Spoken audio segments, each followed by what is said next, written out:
लोकसभा चुनाव का आगाज हो चुका और ऐसे में जिन सीटों पर दूसरे चरण में मतदान होनी है उन सीटों की बात कर रहे हैं। उन सीटों में से एक ऐसी सीट है जो देश में कश्मीर के बाद दूसरा सर्वाधिक मुस्लिम की आबादी वाला सीट माना जाता है। दरअसल मुस्लिम आबादी यहाँ 75% है और मुस्लिम आबादी ही इस सीट पर उम्मीदवार की जीत और हार निर्धारित करती है।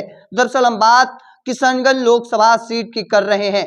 मुस्लिम बहुल किशनगंज लोकसभा सीट कांग्रेस का गढ़ माना जाता है। यहाँ कांग्रेस के किले में सेंध लगाना किसी भी दल के लिए आसान नहीं माना जाता है, क्योंकि पिछले 3 लोकसभा चुनाव वर्ष 2009, 2014, 2019 में कांग्रेस के उम्मीदवार ने यहां से जीतकर हैट्रिक लगाई है और ऐसे में यहां पर अब जनता दल यूनाइटेड अपने उम्मीदवार को खड़ा की है।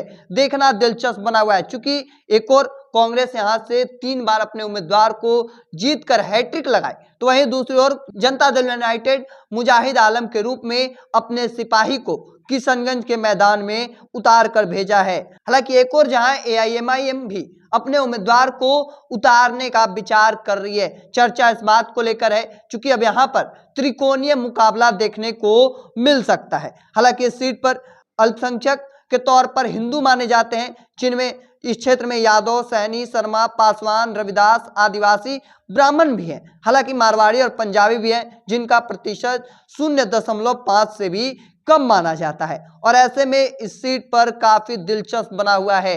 एक और जहां असदुद्दीन ओवैसी की पार्टी भी अपने उम्मीदवार को उतारने का विचार कर रही है, तो दूसरी ओर जो कांग्रेस लगातार हार का सामना कर रही है देश में, तो वहीं दूसरी ओर किशनगंज से मोदी लहर में भी मोहम्मद जावेद चुनाव जीतकर इस गढ़ को कांग्रेस का बरकरार रखा था और जीत हासिल की थी। और ऐसे में इस बात को लेकर फिर से चर्चा है। मोहम्मद जावेद पर फिर से एक बार कांग्रेस ने दांव लगाया है और इस सीट से ही एक बार फिर से कांग्रेस अपने प्रचार की अभियान शुरू करने जा रही है।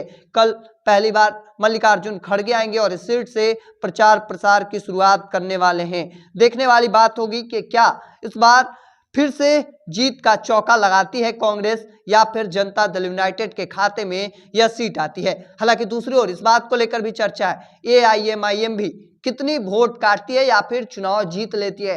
काफी दिलचस्प बना हुआ है। त्रिकोणीय सीट है, मुस्लिम बहुल सीटों में से एक है। सबसे अधिक देश में सबसे 75% इस सीट पर मुस्लिम है और ऐसे में अल्पसंख्यक के तौर पर यहाँ पर हिंदू माने जाते हैं। यही बड़ी वजह है कि सारी पार्टियां यहाँ पर मुस्लिम कैंडिडेट देती रही हैं और ऐसे में अब देखना दिलचस्प बना हुआ है। एक और जनता दल यूनाइटेड से मुजाहिद आलम, तो दूसरी ओर कांग्रेस से मोहम्मद जावेद हैं। कितना कुछ आगे निकलकर सामने आता है। तब तक के तमाम अपडेट को देखते रहने के लिए द इंडिया टॉप देखते रहें। धन्यवाद।